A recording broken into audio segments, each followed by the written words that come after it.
All right, we're diving into a source with a pretty massive claim today. It says there's a hidden pattern in history, a pattern that's not just repeating right now, but one that predicts the whole Western financial system is on the verge of a major collapse. Let's really break down what's being argued here.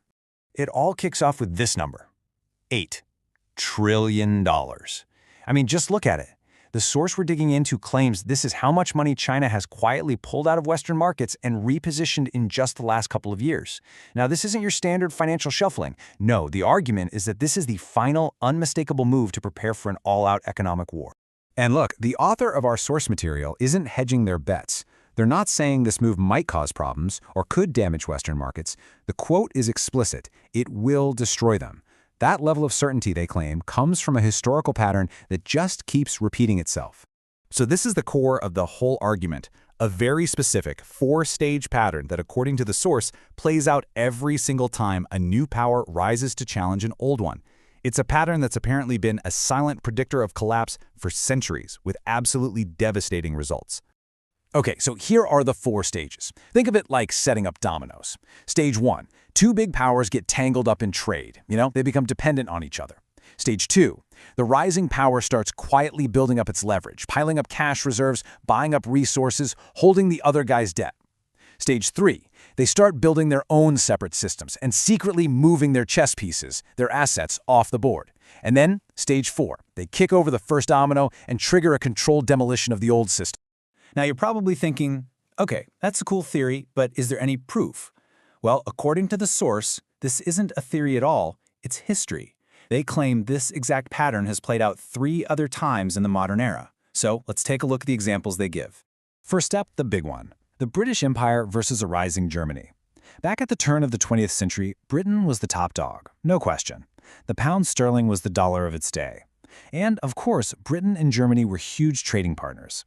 So there you have it, Stage 1, deep mutual dependency. But behind the scenes, Germany was already executing Stages 2 and 3. They secretly sold off 60% of their reserves in British pounds and started hoarding gold. So when World War I kicked off, boom, they triggered Stage 4. They froze all British assets, sparked a massive financial crisis in London, and just like that, the pound's dominance was shattered for good. The next example is a little different, because it's between the US and an ally, Japan. After World War II, our economies became totally intertwined. America got cheap cars and electronics. Japan got a massive customer base. Stage 1 was locked in. Then Japan moved to Stage 2, piling up hundreds of billions in US dollar reserves. And then, in October 1987, they made their move and attempted Stage 4. The source claims that a coordinated sell-off by Japanese banks is what triggered the Black Monday crash that nearly took down the entire US financial system. It was a close call, but for China, who was watching, it proved the playbook worked. And the most recent example? Well, we all just watched it happen. Europe, and especially Germany, made themselves completely dependent on cheap Russian natural gas. They thought, hey, if we trade with them, there won't be a conflict. That is a perfect textbook setup for Stage 1 dependency. Meanwhile, what was Russia doing? Playing the game perfectly.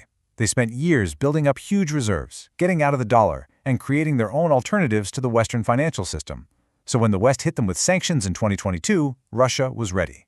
They just turned their energy into a weapon and plunged Europe into a massive recession. The pattern held. It worked again. And that, of course, brings us to today. The source is arguing that China is now running the exact same playbook, step by step, but on a scale that absolutely dwarfs anything we've ever seen before. The most critical point the source makes is that we are no longer in the early stages. We are deep inside Stage 3, strategic repositioning. And you can see a key piece of evidence right here. China is systematically, month after month, selling off its US government debt. Every bond they sell reduces America's leverage over them and gives them more freedom to act. And it's not just about selling debt. Oh no. They're buying gold like there's no tomorrow. They're signing deals with dozens of countries to trade in their own currencies, completely bypassing the dollar. They've built their own global payment system, a rival to SWIFT. And they're stockpiling absolutely everything. Oil, grain, metals. They are building a fortress, preparing for a world where they don't need the West at all. And according to the source, there's a deadline. This is the big one. In late 2023, China supposedly gave a direct order to all its state-owned companies.